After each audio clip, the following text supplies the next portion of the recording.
नमस्कार। भारत की इकोनॉमी हम सब जानते हैं, लगातार आगे बढ़ रही है।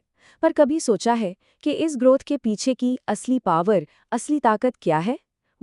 इसका एक बहुत बड़ा जवाब है हमारा विशाल वोकेशनल ट्रेनिंग इकोसिस्टम। सुनने में थोड़ा कॉम्प्लेक्स लगता है ना, पर यह सिस्टम असल में काम कैसे करता है, इसे चलाता कौन है, और सबसे ज़रूरी, ये फ्यूचर के लिए कैसे तैयार हो रहा है। चलिए आज इसी बड़े और ज़रूरी सिस्टम को एक साथ मिलकर समझते हैं, बिल्कुल आसान भाषा में, स्टेप बाय स्टेप। तो देखिए, इसे समझने के लिए हमने इसे 5 आसान हिस्सों में बांटा है। सबसे पहले हम इसकी जड़ों तक जाएंगे, मतलब स्किल की नींव कहाँ से पड़ी। फिर हम बात करेंगे उन संस्थाओं की जो इस सिस्टम के आर्किटेक्ट हैं। इसके बाद हम उस ब्लूप्रिंट को डिकोड करेंगे जो हर स्किल को एक स्टैंडर्ड देता है। फिर देखेंगे कि जमीन पर असल में ये ट्रेनिंग होती कैसे है। और आखिर में हम नजर डालेंगे भविष्य पर, कि ये सिस्टम आने वाले कल के लिए खुद को कैसे बदल रहा है। तो चलिए शुरू करते हैं बिल्कुल शुरुआत से, पहले सेक्शन के साथ। देखिए, किसी भी बड़ी चीज को समझना होना तो उसकी कहानी जानना बहुत जरूरी होता है। आखिर भारत में लोगों को स्किल सिखाने का, हुनरमंद बनाने का ये सिलसिला शुरू क्यों और कैसे हुआ? यकीन मानिए, इसका इतिहास काफी पुराना और दिलचस्प है।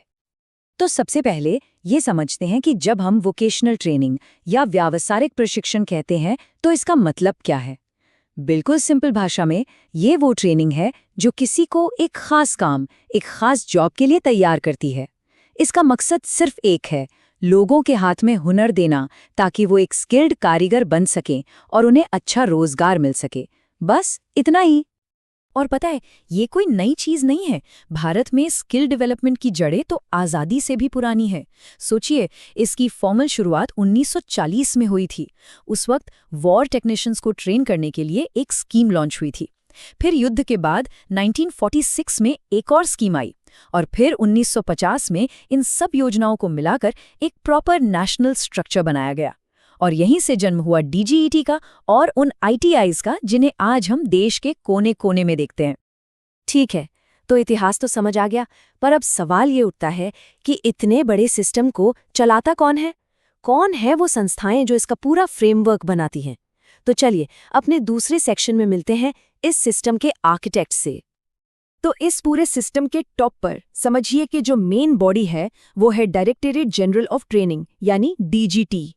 ये आती है मिनिस्ट्री ऑफ स्किल डेवलपमेंट के अंडर, और यही वो सबसे बड़ी संस्था है जिसकी जिम्मेदारी है कि पूरे देश में वोकेशनल ट्रेनिंग सही तरीके से एक साथ मिलकर आगे बढ़े। तो डीजीटी असल में करता क्या है? देखिए, इसके काम को कुछ स्टेप्स में समझ सकते हैं। सबसे पहले ये पॉलिसीज बनाता है, फिर ट्रेनिंग के लिए स्टैंडर्ड सेट करता है कि क्या सिखाया जाएगा, कैसे सिखाया जाएगा। ये भी पक्का करता है कि जो कोर्स हैं वो इंडस्ट्री की ज़रूरत के हिसाब से बदलते रहें। इसके बाद ये ट्रेनिंग इंस्टीट्यूट्स को मान्यता देता है, और आखिर में टेस्ट और सर्टिफिकेशन का काम भी यही देखता है। मतलब शॉर्ट में कहें तो डीजीटी का काम है ट्रेनिंग की क्वालिटी और उसकी रेलेवेंस बनाए रखना। अच्छा, डीजीटी के साथ एक और बहुत ज़रूरी नाम जुड़ा है, वो है एनसीवीटी, यानी national council for vocational training. ये 1956 में बनी थी, और इसका रोल एक सलाहकार, एक एडवाइज़र का है। और इसकी सबसे खास बात क्या है जानते हैं? ये एक ट्राईपार्टाइट बॉडी है। मतलब इसमें सरकार भी है, इंडस्ट्री के मालिक भी हैं और कर्मचारी भी हैं। तीनों के लोग मिलकर फैसला लेते हैं। इससे फ़ायदा ये होता है कि ट्रेनिंग हमेशा वही दी जाती है जिसकी इंडस्ट्री को सच में ज़रूरत है। तो एनसीवीटी के मेन काम क्या क्या हैं? ये नेशनल ट्रेड सर्टिफिकेट्स जारी करता है।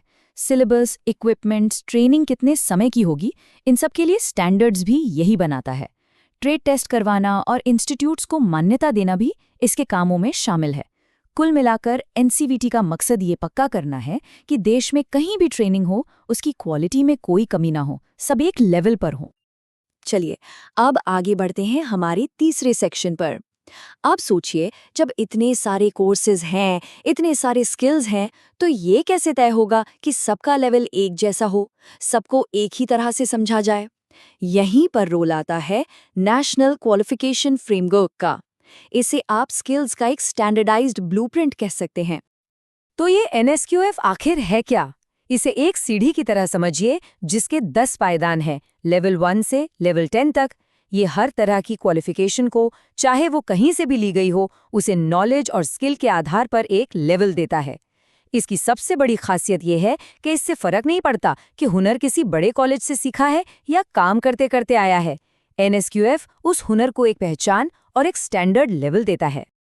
तो किसी भी स्किल को एक लेवल दिया कैसे जाता है? इसके लिए 4 मेन पैरामीटर्स देखे जाते हैं। पहला, प्रोफेशनल नॉलेज, यानी किसी को उस काम के बारे में पता कितना है। दूसरा, प्रोफेशनल स्किल, यानी वो उस काम को कर कितना अच्छा सकता है। तीसरा है कोर स्किल्स, जैसे कि कम्युनिकेशन और टीम वर्क। और चौथा है जिम्मेदारी, मतलब कोई बिना सुपरविजन के कितना काम संभाल सकता है। इन चारों को मिलाकर ही किसी स्किल का लेवल तय होता है। तो हमने पॉलिसीज और फ्रेमवर्क की बात तो कर ली, पर अब आते हैं असली सवाल पर। जमीन पर ये ट्रेनिंग होती कैसे है?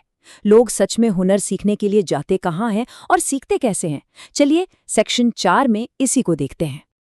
जरा इस नंबर पर गौर कीजिए, 10,750 से भी ज्यादा। ये आज भारत में मौजूद ITIs की संख्या है। और ये इसलिए इतना कमाल का है क्योंकि 1980s के दशक में ये आंकड़ा सिर्फ 830 था। आप सोच सकते हैं कि ये नेटवर्क कितना विशाल हो चुका है। और ITIs का यही विशाल नेटवर्क क्राफ्ट्समैन ट्रेनिंग स्कीम यानी CTS की रीढ़ की हड्डी है। 1950 में शुरू हुई ये स्कीम देश की सबसे पुरानी और सबसे बड़ी योजनाओं में से एक है, जिसने लाखों लोगों को बेसिक टेक्निकल स्किल्स देकर उन्हें काम के काबिल बनाया है। अब एक और मॉडर्न मॉडल की बात करते हैं जिसका नाम है ड्यूअल सिस्टम ऑफ ट्रेनिंग या DST। ये एक तरह का हाइब्रिड मॉडल है, बेस्ट ऑफ बोथ वर्ल्ड्स। इसमें स्टूडेंट्स थियोरी और बेसिक प्रैक्टिकल तो ITI में सीखते हैं, लेकिन असली हैंड्स ऑन एक्सपीरियंस के लिए सीधे इंडस्ट्री में जाते हैं, जहां उन्हें लेटेस्ट टेक्नोलॉजी पर काम करने का मौका मिलता है। और ये चार्ट साफ साफ दिखाता है कि वोकेशनल ट्रेनिंग का मूल मंत्र क्या है। यहाँ लगभग 70% फोकस प्रैक्टिकल ट्रेनिंग पर, यानी करके सीखने पर होता है, और सिर्फ 30% थ्योरी पर। जोर हमेशा इस बात पर होता है कि सिर्फ जानना काफी नहीं है, करना आना चाहिए। ये जो बात कही गई है, ये अप्रेंटिसशिप ट्रेनिंग स्कीम की फिलॉसफी को बिल्कुल सटीक तरीके से बताती है। आइडिया बहुत सिंपल है। क्लासरूम की पढ़ाई तब तक अधूरी है जब तक उसे असली वर्कप्लेस के तजुर्बे से न जोड़ा जाए। और अब आते हैं हमारे आखिरी यानी 5वें सेक्शन पर। देखिए, ये सिस्टम कोई पत्थर की लकीर नहीं है। ये लगातार बदल रहा है, इवॉल्व हो रहा है, ताकि आने वाले समय की आर्थिक और सामाजिक ज़रूरतों को पूरा कर सके। आइए देखते हैं कि हाल के दिनों में क्या बड़े बदलाव हुए हैं। साल 2018 में एक बहुत बड़ा कदम उठाया गया। NCVT और NSDA, इन दो बॉडीज को मिलाकर एक नई और ज्यादा पावरफुल संस्था बनाई गई, NCVET। इसका मेन मकसद था सिस्टम को और बेहतर बनाना, ताकि ट्रेनिंग की क्वालिटी और मार्केट के लिए उसकी रेलेवेंस और भी बढ़ सके। ये सिस्टम अब और ज्यादा इंक्लूसिव भी हो रहा है, खासकर महिलाओं के लिए। इस पर गौर करिए, महिलाओं के लिए जो नेशनल स्किल ट्रेनिंग इंस्टीट्यूट्स हैं, उनके नेटवर्क को बढ़ाया जा रहा है। पहले से जो 11 संस्थान थे, उनमें 8 नए और जोड़े जा रहे हैं, ताकि ज्यादा से ज्यादा महिलाओं तक स्किल ट्रेनिंग की पहुंच बन सके। तो हमने भारत के विशाल स्किल इकोसिस्टम की नींव से लेकर उसके भविष्य तक की एक झलक देखी। ये एक कॉम्प्लेक्स सिस्टम जरूर है, पर यही वो सिस्टम है जो देश की ग्रोथ को फ्यूल देता है। और ये हमें एक बहुत बड़े सवाल पर लाकर छोड़ता है कि जैसे जैसे भारत की इकोनॉमी और आगे बढ़ेगी, ये लगातार बदलता हुआ स्किल इकोसिस्टम हमारे आने वाले वर्कफोर्स को आकार देने में कितना क्रिटिकल, कितना महत्वपूर्ण साबित होगा। इस पर सोचना वाकई में दिलचस्प है।